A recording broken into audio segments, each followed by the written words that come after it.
மீண்டும் பெண்களுக்கு அதிக வாய்ப்பை வழங்கியிருக்கீங்க. அது வாய்ப்பு இல்லை, அவங்க வாய்ப்பை அவங்க எடுத்துக்கிறாங்க. மிச்சம் இருக்கிறது எங்களுக்கு கொடுத்துருக்காங்க. அது போட்டு பாவம் பார்த்து எங்களுக்கு 117 இடம் கொடுத்துருக்காங்க. இது அவங்க இடம், அவங்களுக்கு உரிமைன்னு சொல்றதுக்கோ அதுக்கு உரியதுன்னு சொல்றதுக்கோ நான் யாரு பைத்தியக்காரன்? அவங்க இடம் அவங்க எடுத்துக்கிறாங்க. எடுத்துக்கிறதுக்கான ஜனநாயகமும் அன்பும் பாசமும் இங்கே இருக்கு. அவங்க எடுத்துக்கிறாங்க. அவங்க எடுக்கும்போது என் மக ஓடி போய் வெற்றி கோப்பையை தொட்டா நான் கைதட்ட மாட்டேன். அப்படி கைதட்டுறேன். என் தங்கை எடுக்கும்போது, என் தாய் எடுக்கும்போது, என் அக்கா எடுக்கும்போது, என் மகள் எடுக்கும்போது கைதட்டுறேன். அவ்வளவுதான் நான் செய்ய முடியும். இதுல என்ன பெருமைப்பட இருக்கு? கடமை செய்யறோம். வேற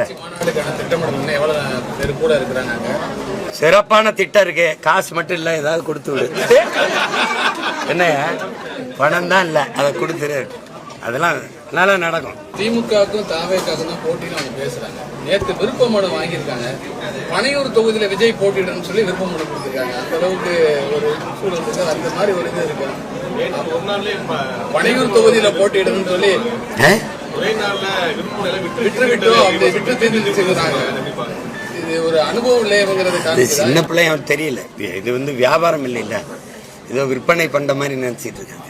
பனையூர் ஒரு தொகுதி இல்லைங்கிறது பிள்ளைகளுக்கு தெரியல. அது போக போக கற்றுக்குவாங்க. கமலஹாசனுடைய நாடாளுமன்ற முதல் பேச்சு அது நான் கேட்டால நல்லா இருக்குன்னு தான் சொன்னாங்க. அண்ணன் நல்லா பேசினாருன்னாங்க. அது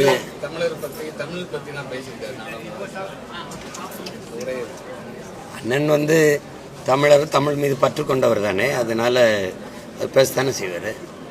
அது ஒரே மண்ணில் இருந்து வந்திருக்கோம் அண்ணன் தம்பியும். அப்புறம் நான் பேசுறது அண்ணன் பேச மாட்டாரா என்ன? வேற